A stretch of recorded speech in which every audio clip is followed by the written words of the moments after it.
परम शांति बापू जी गल करा दे। परम शांति मैं अज ब्रह्म पर ब्रह्म मतलब संपूर्ण ब्रह्म अवस्था कुदी हुंदी। अजकल कई लोग बोलते ना पर ब्रह्म परमेश्वर, तां आत्मा की निराकारी स्टेज संपूर्ण ब्रह्म। जिहड़ी आत्मा की निराकारी स्टेज हुंदी वही संपूर्ण हुंदी।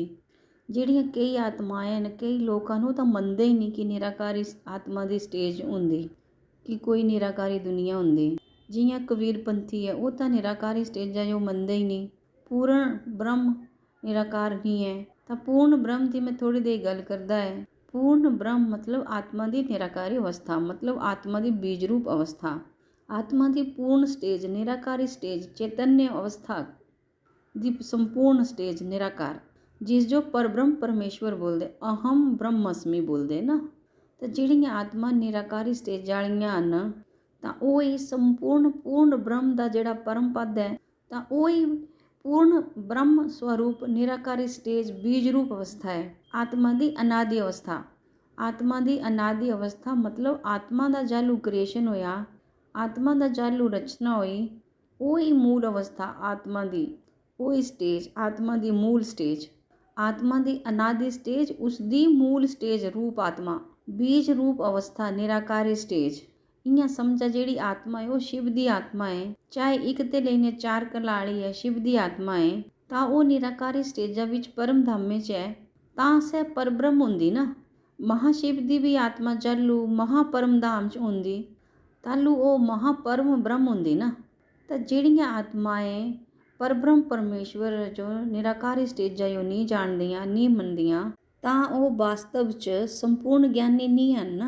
जो कोई भी आत्मा है अगर तिन्नों स्टेजां जो नहीं जानती नहीं मनती, आत्मा की निराकारी स्टेज ही संपूर्ण स्टेज है, जिस जो बोलते परब्रह्म पूर्ण अवस्था, आत्मा की पूर्ण अवस्था मतलब उस स्टेज है तुहां जालूए तक नहीं जानने की कोशिश नहीं करगे नहीं मनगे, उस टाइम तक पूर्ण ज्ञान नहीं हुंदा।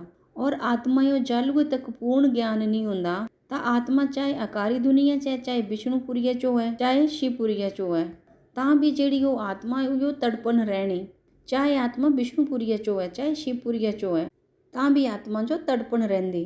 वो आत्मा चाहती कि मैं अपनियां संपूर्ण स्टेजा से जाऊँ, पर उस आत्मा जो निराकारी स्टेजा का ज्ञान ही नहीं है, जालूए तक निराकारी स्टेजा का ज्ञान नहीं है, और वो विष्णुए मन्नी ने चली गई आत्मा इत्थी ते विष्णुए मन्नी ने विष्णुपुरिया चली गई, कोई शिव जो मन्नी ने शिव शक्तिपुरिया से चली गई ऊपरे दे लोकां च, पर उसा जो आत्मा यो निराकारी का ज्ञान ही नहीं है, पर ब्रह्म परमेश्वर का ज्ञान ही नहीं है।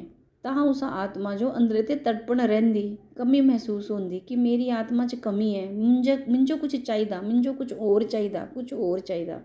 तो जालू आत्मा उपर दियां लोकां च भी जांदी तो उस जो ज्ञान मिलता कि संपूर्ण परब्रह्म परमेश्वर का निराकारी ज्ञान आत्मा की पूर्ण स्टेज है, मतलब निराकार का जिहड़ा ज्ञान मिलता आत्मा जो वही आत्मा की संपूर्ण स्टेज है। जालू कोई भी आत्मा अपने ओरिजिनल स्टेजा च निराकारी दुनिया च जाती, परब्रह्म बनी आंदी, संपूर्ण ब्रह्म स्वरूप बनी आंदी, संपूर्ण ब्रह्म पूर्ण ब्रह्म बनी आंदी, तां उसदे मने जो शांति मिलती, सारे कर्म बंधन टुटी आंदे। फिर आत्मा अपने अनादि स्वरूप आत्मा बीज रूप अवस्था च आई आंदी, तां फिर उस जो मने दी शांति मिलती, तां फिर आत्मा परम आनंद स्वरूप होंदी, तां फिर आत्मा परमानंद स्वरूपम निजानंद स्वरूपम दिव्यानंद स्वरूपम दा आत्मा अनुभव करती। पर इत्थे मनुष्य अवतार से जालू आत्माएं ज्ञान लैंदियां, फिर आत्मा निराकारी स्टेजा का अनुभव करदियां।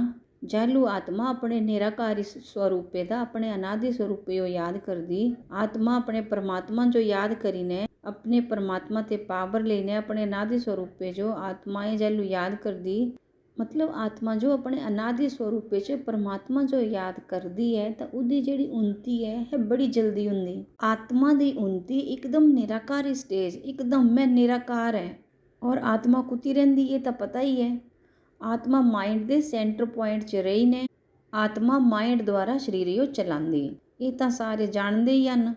मगर साकार च रही ने भी निराकारी स्टेजा का अनुभव करना, इसा स्टेजा वास्ते मनुष्य जो ज्ञान चाहिए कि मैं अनादि स्वरूप, मेरा अनादि स्वरूप आत्मा का अनादि स्वरूप, तो आत्मा कुत्ती आई हो कैं आई हो, ये सारा ज्ञान उस जो इमर्ज हो जाता।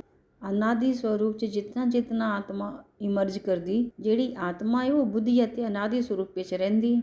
ਆਪਣੀ ਬੁੱਧੀ ਅਤੇ ਵੀ ਸਾਕਾਰੀ ਮ੍ਰਿਤਯ ਲੋਕੇ 'ਚ ਵੀ ਮਨੁष्य ਰੂਪੇ 'ਚ ਵੀ ਬੁੱਧੀ ਅਤੇ ਉੱਚ ਤੇ ਉੱਚ ਪਰਮਧਾਮ 'ਚ ਯਾਦ ਕਰੀਨੇ ਨਿਰਾਕਾਰੀ ਸਟੇਜਾਂ 'ਚ ਆਪਣੇ ਅਨਾਦਿ ਸਵਰੂਪ ਸਟੇਜੇ ਯਾਦ ਕਰਦੀ ਤਾਂ ਉਸਦੀ ਉਨਤੀ ਜ਼ਿਆਦਾ ਹੁੰਦੀ। ਇਸ ਲਈ ਆਤਮਾ ਦਾ ਨਿਰਾਕਾਰੀ ਸਟੇਜ ਜਾਂ ਪਰਬ੍ਰਹਮ ਪਰਮੇਸ਼ਵਰ ਦਾ ਸਟੇਜ ਜਾਂ ਨਿਰਾਕਾਰੀ ਸਟੇਜ ਹੀ ਸੰਪੂਰਨ ਸਟੇਜ ਹੈ। ਤਾਂ ਇਹ ਜਿਹੜਾ ਗਿਆਨ ਹੈ ਇਹ ਕੁਸਿਓ ਵੀ ਨਹੀਂ ਮਿਲਦਾ, ਕੁਤੀ ਵੀ ਨਹੀਂ ਮਿਲਦਾ, ਮਤਲਬ ਪੂਰਨ ਬ੍ਰਹਮ ਦਾ ਗਿਆਨ। ਤਾਂ ਸ਼ਾਸਤਰਾਂ 'ਚ ਵੀ ਪੂਰਨ ਬ੍ਰਹਮ ਦਾ ਗਿਆਨ ਨਹੀਂ ਹੈ, ਕਿਉਂਕਿ ਸ਼ਾਸਤਰਾਂ 'ਚ ਵੀ ਪੂਰਨ ਬ੍ਰਹਮ ਜੋ ਜੋਤਿਰਲਿੰਗ ਦੀ ਪੂਜਾ ਕਰੀ ਨਹੀਂ ਉਹ ਇਹ ਹੀ ਸਮਝਦੇ। ज्योतिर्लिंग, ज्योति मतलब लाइट और लिंग मतलब आकार।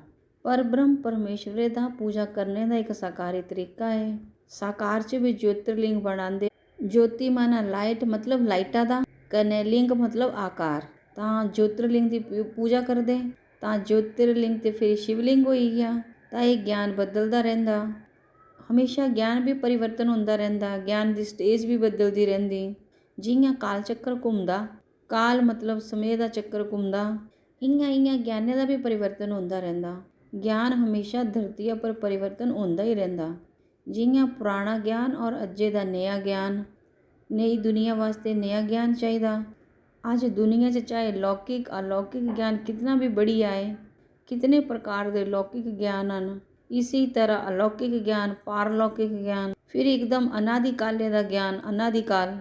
ਤਾਂ ਇਹ ਸਾਰੀ ਪੂਰਨ ਬ੍ਰਹਮ ਦੀ ਇੱਕ ਗੱਲ ਹੈ। ਪਰਮ ਸ਼ਾਂਤੀ। बेहद की परम शांति सोचो, बोलो परम शांति। Join us daily for live meditation, 10 p.m. to 11 p.m. on YouTube Live. Subscribe now. Website www.paramshanti.org. Email us anand@paramshanti.org. Like, share, subscribe. Join today. बेहद की परम शांति।